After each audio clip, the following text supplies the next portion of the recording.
প্রথমে সংবাদ শিরোনাম। ধানমন্ডি ৩২-এ জয় বাংলা স্লোগান দেওয়ায় নারীকে মারধর। এনসিপি এলে ৪০, না এলে ২৩ আসনে সমঝোতা করবে বিএনপি। হাসিনার ফাঁসির দাবিতে আইনজীবীদের বিক্ষোভ।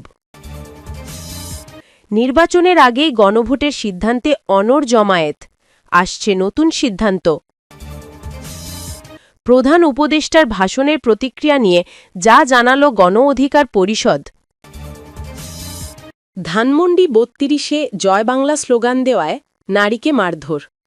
রাজধানীর গুলিস্থানে কার্যক্রম নিষিদ্ধ আওয়ামী লীগের সমর্থক সন্দেহে মোহাম্মদ বাবু নামে একজন রিকশাচালককে গণপিটুনি দিয়েছে একদল বিক্ষোভকারী। তারা নিজেদের জুলাই যোদ্ধা বলে পরিচয় দিয়েছেন। এদিকে ধানমন্ডি ৩২ নম্বরে জয় বাংলা স্লোগান দেওয়ায় এক নারীকে মারধরের ঘটনা ঘটে। বৃহস্পতিবার দুপুর ১:৩০টার দিকে আওয়ামী লীগ কার্যালয়ের পাশে দলটির সমর্থক সন্দেহে কয়েকজন মিলে রিকশাচালক মোহাম্মদ বাবুকে ঘেরাও করে হামলা করে। এক পর্যায়ে পুলিশের উপস্থিতিতে বিক্ষোভকারীরা তাকে পাশের একটি মার্কেটে নিয়ে যায় এবং মারধর করে। একসময় তিনি জ্ঞান হারিয়ে ফেলেন। পরে তাকে সেখান থেকে বের করে পুলিশের গাড়িতে তোলা হলে আবারও মারধর করা হয়। এ সময় পুলিশকে অনেকটাই নিষ্ক্রিয় ভূমিকায় দেখা গেছে। আহত রিকশাচালকের বাড়ি বরিশালের নেহালগঞ্জে বলে জানা গেছে। এদিকে দুপুরে জয় বাংলা স্লোগান দেওয়ার অভিযোগে ধানমন্ডিতে আরেকজন নারীকে মারধর করা হয়েছে। প্রত্যক্ষদর্শীরা জানান, ধানমন্ডি ৩২-এ শেখ মুজিবুর রহমানের বাড়ির সামনে জয় বাংলা বলে স্লোগান দেওয়ায় তাকে পেটানো হয়েছে। পরেই সেই নারীকে উদ্ধার করে নিয়ে যায় পুলিশ। এনসিপি এলে ৪০, না এলে ২৩ আসনে সমঝোতা করবে। বিএনপি ২৩৭ আসনে সম্ভাব্য প্রার্থীর নাম ঘোষণার এক সপ্তাহ পার হলেও শরিক দলগুলোর সঙ্গে আসন সমঝোতা এখনও চূড়ান্ত করতে পারেনি বিএনপি। এতে জোটের শরিক দলগুলো কিছুটা অসন্তুষ্ট। তারা মনে করছেন, বিএনপির প্রার্থীরা মাঠে নেমে যাওয়ায় পরে আসন ছাড়ের সিদ্ধান্ত কার্যকর করা কঠিন হবে। বিএনপির শীর্ষ নেতারাও স্বীকার করছেন, শরিকদের জন্য আসন চূড়ান্তে দেরি হলে দলের সম্ভাব্য প্রার্থীদের নিয়ন্ত্রণে রাখা কঠিন হবে। কারণ অনেকে পরে স্বতন্ত্র প্রার্থী হিসেবে মনোনয়ন জমা দিতে পারেন, যা শরিকদের জন্য বিব্রতকর পরিস্থিতি তৈরি করবে। নির্ভরযোগ্য সূত্র জানায়, ৬৩টি আসন এখনও ফাঁকা থাকলেও এর মধ্যে সর্বোচ্চ ৪০টি আসন শরিক দল ও মিত্র জোটকে ছেড়ে দিতে পারে বিএনপি।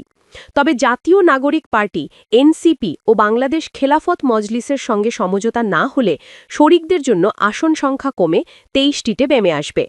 বিএনপির স্থায়ী কমিটির সদস্য সালাহুদ্দিন আহমদ যুগান্তরকে বলেন, শরিকদের আসন নিয়ে জাতীয় স্থায়ী কমিটিতে আলোচনা হয়েছে।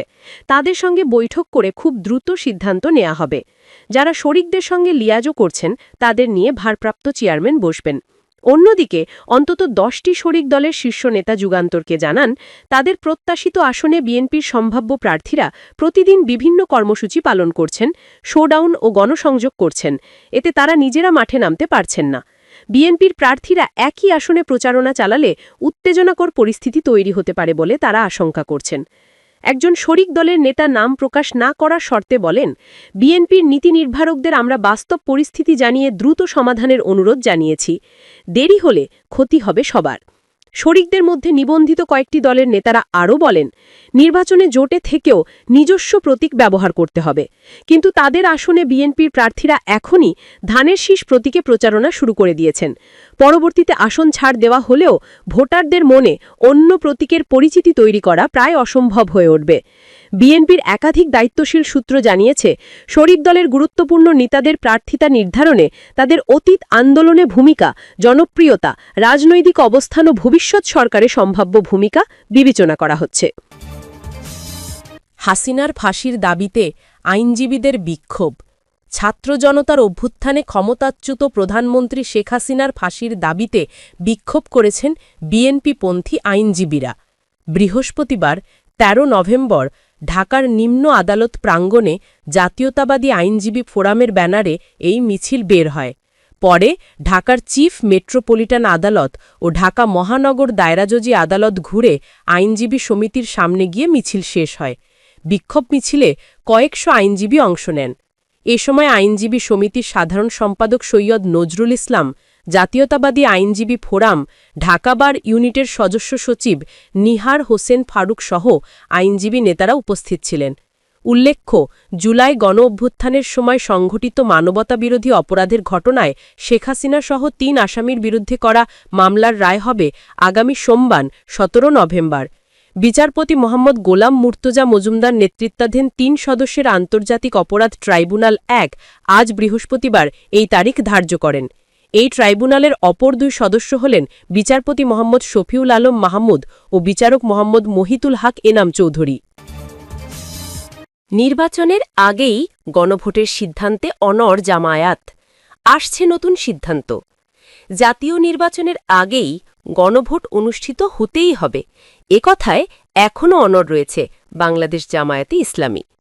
বৃহস্পতিবার প্রধান উপদেষ্টার জাতির উদ্দেশ্যে দেওয়া ভাষণের পর তাৎক্ষণিক প্রতিক্রিয়ায় একথা বলেছেন জামায়াতের নায়েব আমির সৈয়দ আবদুল্লাহ মোহাম্মদ তাহের। তিনি বলেন, প্রধান উপদেষ্টার ভাষণের কিছু কিছু বিষয়ে আরও ক্লারিফিকেশন দরকার। আমরা নিজেরা বসে পর্যালোচনা করে পরবর্তী সিদ্ধান্ত নেব। জাতীয় নির্বাচনের দিনেই গণভোট অনুষ্ঠিত হলে এর গুরুত্ব অনেকটা চাপা পড়ে যাবে বলেও মন্তব্য করেন তিনি।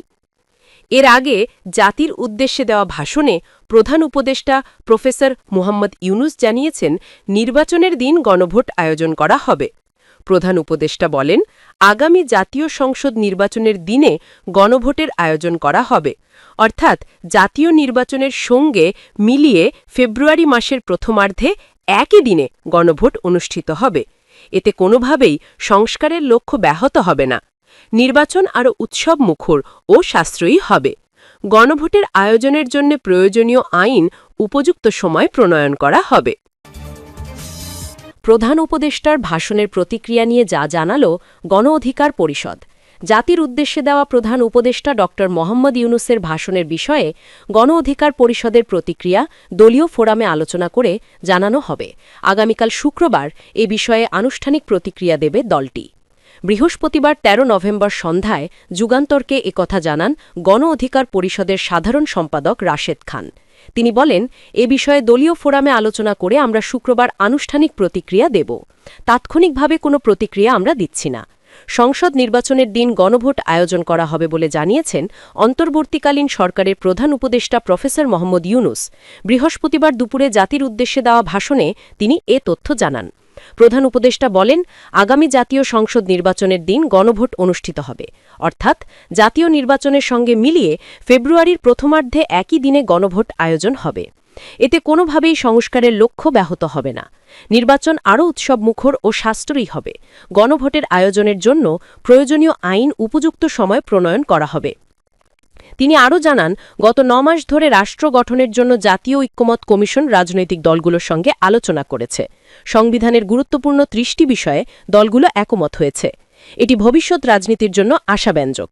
এজন্য কমিশন ও রাজনৈতিক দলগুলোকে ধন্যবাদ জানাচ্ছি। ড ইউনুস বলেন, জুলাই সনদের আলোকে আমরা গণভোটের ব্যালটে উপস্থাপনীয় প্রশ্ন নির্ধারণ করেছি। তিনি প্রশ্নটি পাঠ করে শোনান। প্রশ্নটি হবে, আপনি কি জুলাই জাতীয় সনদ, সংবিধান সংস্কার আদেশ ২০২৫ এবং জুলাই জাতীয় সনদে লিপিবদ্ধ সংবিধান সংস্কার সম্পর্কিত নিম্নলিখিত প্রস্তাবগুলোর প্রতি আপনার সম্মতি জ্ঞাপন করছেন? ক. নির্বাচনকালীন সময়ে তত্ত্বাবধায়ক সরকার, নির্বাচন কমিশন এবং অন্যান্য সাংবিধানিক প্রতিষ্ঠান জুলাই সনদে বর্ণিত প্রক্রিয়ার আলোকে গঠিত হবে। খ. আগামী সংসদ হবে দ্বিকক্ষ বিশিষ্ট।